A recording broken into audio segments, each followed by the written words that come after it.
Hey guys, want to talk to you today about a model I've had out for a little bit now, the SS2 Kodiak Edition. That stands for Safe System 2 Kodiak Edition.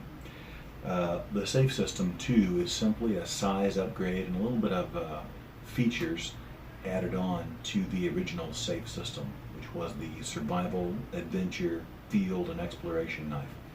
So I'm not going to spend a lot of time today going over this knife, simply the different features, because if you go on my YouTube channel and on my website, there are videos that explain in depth a lot of the features that the SS2 Kodiak Edition shares with other platforms, like the MOA system, Make It Out Alive, and different models have some, similar features. So we don't have to go quite as in depth. So moving right along, this is the SS2. We have obviously, the retention strap is held on with shock cord. That way, as you just saw when you open it, it flies out of the way. That way you don't cut your retention strap whenever you unsheath the knife. And here we go. This guy has a 6-inch long blade of CPM 154, fully functional saw teeth, two-tone finish, and stainless steel hollow handle. Now, this particular model, when it's in the Kodiak Edition configuration, what that basically means is it's an upgrade from the regular SS2, which is simply a 6-inch long clip point blade with either a satin or blasted finish. When you upgrade to the Kodiak Edition, what you're getting is the saw teeth, the two-tone finish, the stainless steel plated butt cap, which is a great feature because it combines the benefits of both an aluminum butt cap, which gives you lighter weight and better balance, with the hammering capability of stainless steel. So the top of this has a stainless steel plate on there that is permanently attached, and you can use that for pounding, hammering, whatever. Whenever you go with the Kodiak Edition, you also get the pouch on the sheath, and comes with the empty tin. And then you pull this guy out here from behind the pouch, and we have a built-in PSK knife, personal survival kit or personal survival knife, depending on how you want to use the acronym. The advantage of this is obvious.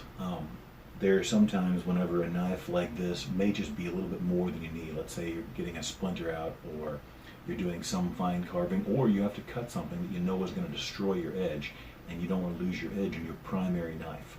So that would be a prime time to use the PSK knife here. Small, and depending on what accessories you get, you may have a sharpening accessory, or you can add your own to the kit, where you can touch it up later a little easier than the larger knife. I would also recommend using this one to strike the ferro rod. Otherwise, you're just going to get residue and stuff all over your large blade, and that two-tone satin and blasted finish is much more difficult to touch up than just a straight blasted finish. So, a couple of quick things here. Like all my knives, I try and make these as user-friendly as possible.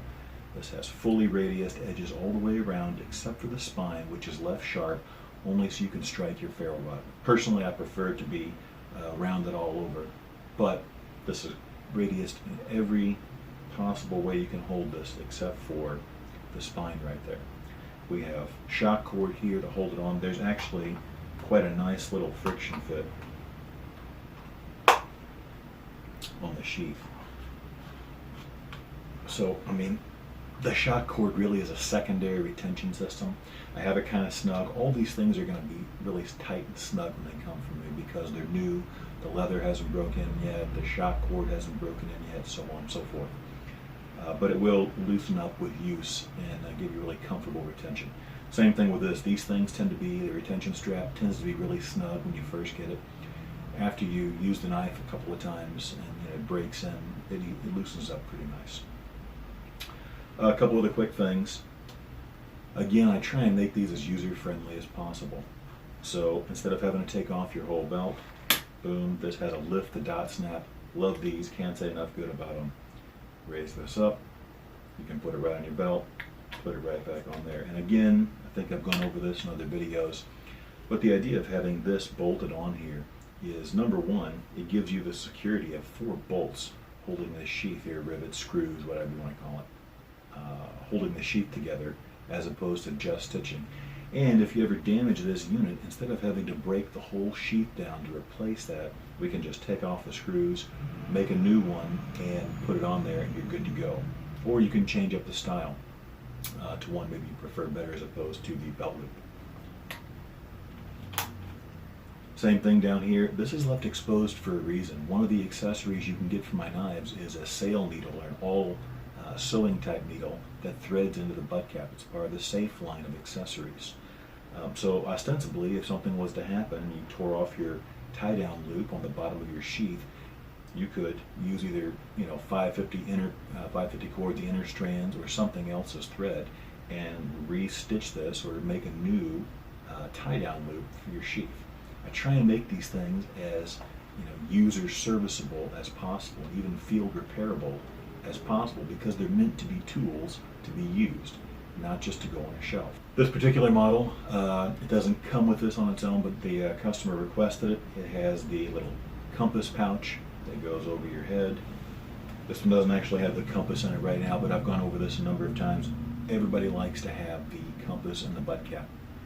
Like I said, I've covered that before, but I prefer to have it separately so I don't have to take my knife out and apart every time I want to take a bearing. So with this, you simply open it up, shoot a bearing, and you're done.